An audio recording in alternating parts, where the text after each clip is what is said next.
Welcome to another Mark's Reviews and Tutorials video. This one again is for my Pools Demystified playlist. I was called out to a job for another reason actually, but they asked me to have a look at their solar while I was there. Their solar system up on the roof had turned into a fountain. And this solar here, if you can see, it's actually got big manifold sections.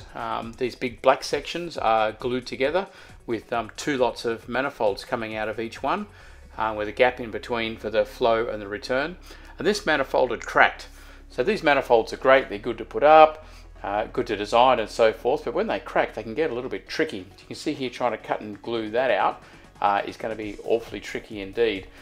It did though look very much like it was molded to be exactly the same size as 40mm pressure pipe.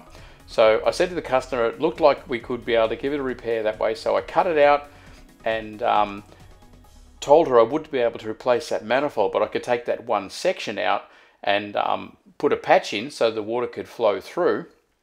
So I cut the section out with the break in it and then proceeded to glue in just using some standard 40mm PVC pipe. I used class 12 because that's what you need to use for solar when you're up on the roof.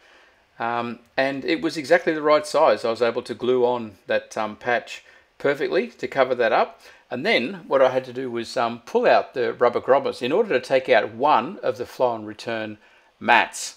Now I couldn't just leave it open because obviously it was going to leak air or leak water, one of those two.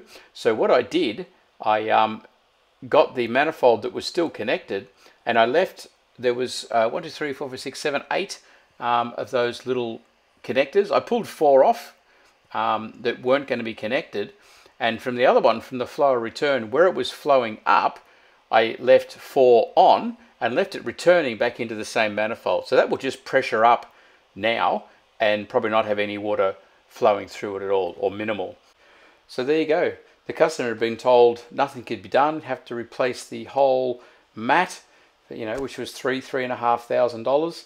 But just by taking out that one section, I was able to keep her going for a very, very inexpensive repair. Just the time it took to cut that manifold out that was broken, put in a new piece of pipe, and then change the rubber so that it was no longer going to be leaking up on the roof.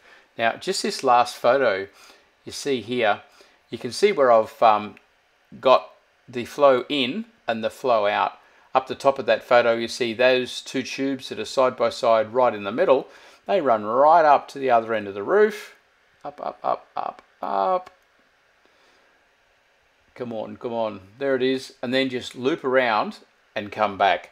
So the solution was just to have the 4 that were going up coming back to the same pipe, and that way I could be one manifold less up on the roof. We turned it on, tested it, everything's perfect, and that solar's going to get many, many more years use with just one of those strips of rubber no longer in use.